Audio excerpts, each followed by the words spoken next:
So, since I got more serious about making content on social media, I get asked a lot what brought me on this path where I share decodes and talk about the matrix in the world. And I don't think there's any short answer for this. I could say, oh, I've experienced this for many lifetimes before. But if I was just talking about this lifetime, I think that rebellion above all from the systems that I felt like were conforming me is what catapulted my path. I think that if there is or was somebody ever studying who I am, they probably knew at a very early age that I was an out of the box thinker. And because of that, I was probably not going to allow anything to hold me back from discovering the truth about the world. And I'm still looking and reading and studying things every single day. My lifelong passion is studying and unearthing. I mean, I'm a Scorpio rising too, so that probably is part of it. But one of my first experiences in life was trying psychedelics. I was about 19 years old. I've talked about this a million times, but for those of you who don't know me, I had an experience with LSD and it changed my world, obviously, as you can imagine. And after that, I just started questioning everything about the world. I left the home that I knew. I grew up in an upper middle class African American household, and things were pretty confined. I was a pretty sheltered kid, and I wanted to break out and figure out the world on my own. And so after that, I had a lot of experiences. I used to hang out with a lot of Rastas when I was in college and I had a lot of respect for the culture and the way of life, and I wanted to learn more. This led me into developing a relationship with cannabis. And when I learned that the plant that it comes from was actually a mother plant, that it comes from the feminine being, I'm like, okay, well, this feels like I'm pulled to it for some reason. And then for years after that, I would go on to have many more experiences, traveling everywhere, meeting all sorts of people, discovering different spiritual practices. And it wasn't the path that I thought that I was going to take, but it was definitely the one I was meant to end up on. I've always am someone who thinks very hard about things, who researches, who wants to find more and more research on things, because I'm just obsessed with the aspect of the human. So later on, I ended up meeting my partner, and he loved psychedelics too. And we found a common interest in there. But as always, I always wanted to dig further and deeper. And becoming pregnant with my first child, I realized that there were no mothers who were talking about the power of using cannabis. I was always told it was a bad thing. There were so many studies that said that it was bad for you, but I experienced so much anxiety and was very overwhelmed. And I found out that there were indigenous cultures who used sacred plant medicine while they were pregnant. Now, I'm not condoning this at all for anyone. It's about your way of life and what you truly believe in. But then I went on to have experiences with mushrooms, and I ended up starting a podcast talking about it because I was thinking, well, if this worked for me and it's not harmful and does not harm my baby, and I see a thriving and intelligent human being, actually two of them, what's the issue? Why is it the only people I hear talking about this, older white gentlemen who have studied all of these indigenous cultures, and how they utilize it, yet we live in a system that doesn't allow us to openly talk about it or practice it. And when we do, we're looked at as addicts or taboo, just all these invisible made up concepts.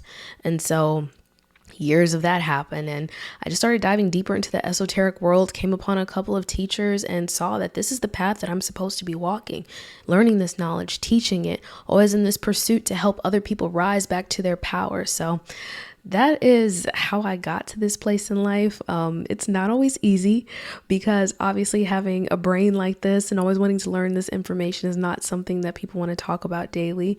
And social media has kind of been a place where I've been able to find solace in that, like-minded people who I may not ever get to see in person, but that I can share this information with and not feel like a crazy person. It has also helped me find a way to amplify my voice for other women as well, because a lot of these concepts that we've created that we call the matrix come from the womb. They come from the mother's source, the mother being, which is a masculine and feminine being. But when we think about how babies are birthed into this world, as a mother who has given birth to two children myself, I can say that pushing a live soul into this world is the base for everything, like literally everything. And the minute that we start to realize that and see more of that, the more we step into our true sovereignty, who we're supposed to be. And it's a never ending path. There's so many decodes and stories that I do like all day that would shock people. But I think at the end of the day, they're like, okay, what do I do with this information? live in a matrix. We live in a system that's crisscrossed and backwards and forwards, and I just don't understand. And for me, this is why I find astrology really helpful and numerology and things like that, because all it does is help you make more connections in your brain. The same way you rely on your phone or your computer to make connections for you. If you want to Google or research something, our brain has the exact same capacity. It's a replication of the human spirit and mind and body. So I've just always found that really fascinating, and I love to share knowledge with other people. I love to hear other people's perspectives. I've always been that person. I get my artsy side from my mom, but also my very inquisitive side from my dad. So I really just enjoy this experience, what I'm here to do. It does not always get easy, but learning as I get older and wiser has definitely been a big help. And I know that one day, because I've already seen it, I've literally had a psychedelic journey where I've seen my future and what is going to be created. And sometimes I don't really believe that, because right here, if we're looking at time in a linear way, it's like, okay, I don't see anything now. I don't have any power now.